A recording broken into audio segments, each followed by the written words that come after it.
Hey guys, Spence and Gabby here at Core 4x4. Welcome to another video.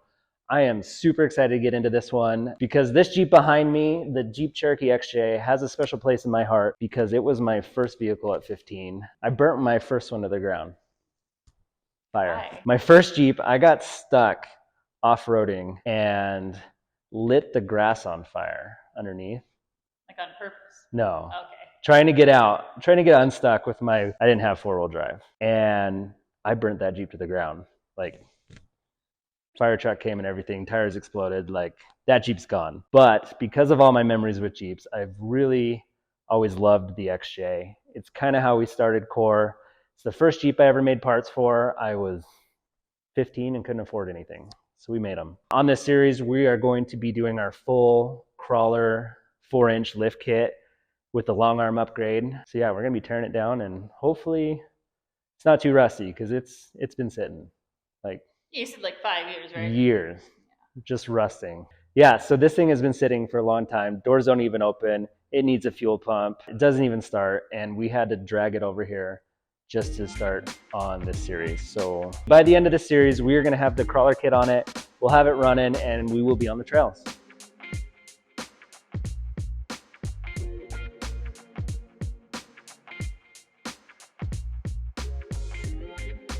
Perfect. So we have the Jeep up in the air. We got all the wheels off and we went ahead and sprayed penetrating fluid on everything. Now, I'm from the East Coast. I've dealt with worse rust, but it is pretty rusty. Luckily, we have all new hardware, so anything that we end up needing to liquefy or sawzall, it's not going to be a big deal, but it'll definitely be interesting. The steering is a little bit bent, so it looks like we'll also be replacing that. And Track bar is hanging on by a thread. That's coming out. It'll be interesting. We're taking everything off. Everything, like what? Everything.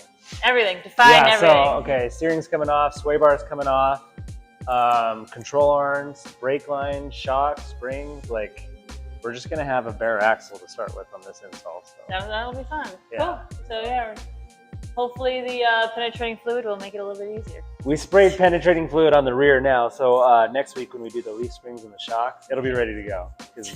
Those are the worst. The leaf spring shackle bolts that go in the frame are always really bad. Any bit of rust, they're nasty.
We are going to save on the top of this track bar bracket. There's like a welded plate with 2 nuts to it.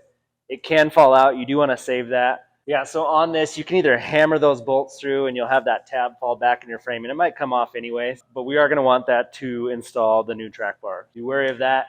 Everything else is coming apart a lot easier than I thought it would.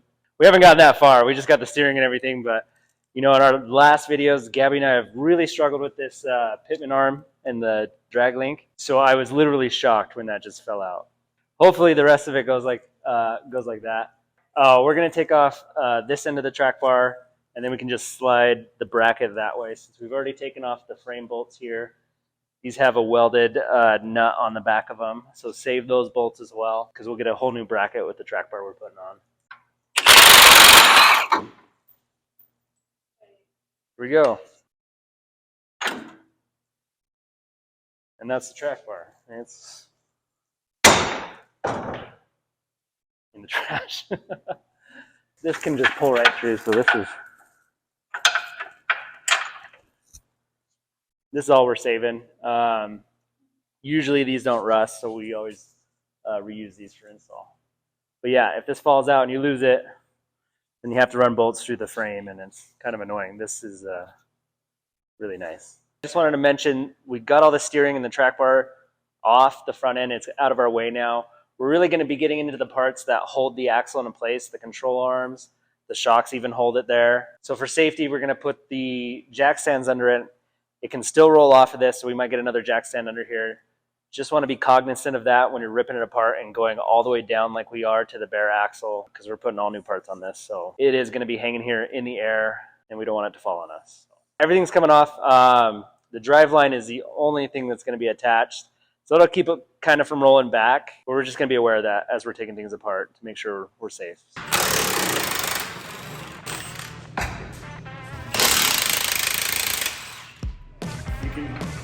felt it as I was going in.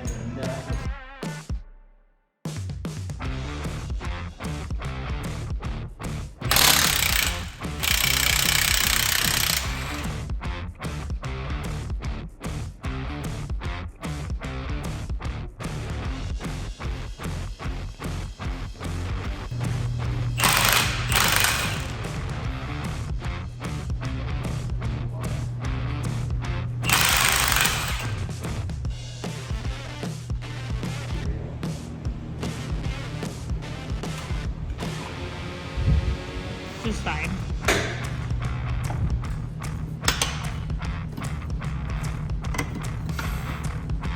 Okay, so we got our first seized thing. Well, it's not really seized. The nut is stripped, so it's just spinning on top. So we're going to cut the shaft of the stud on top of the shock.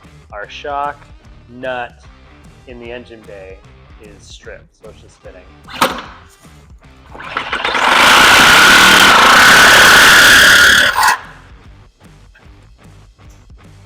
There we go. Sawzall is your friend on this install. Yeah.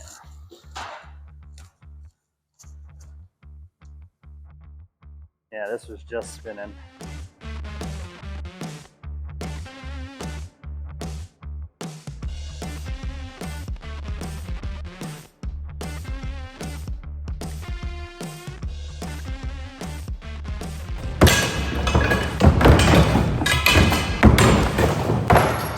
All right, guys, that is it for the teardown on the front end. We got everything off. It was a lot easier than we were expecting, which was awesome. Yeah. We are going to let the brake lines marinate in the penetrating fluid for a while. They are really rusted, and once you strip those, it's just a pain. So we're going to let those sit, and the next video we'll take those off, and then we're going to do the long arm install and get the springs and shocks on. So stay tuned.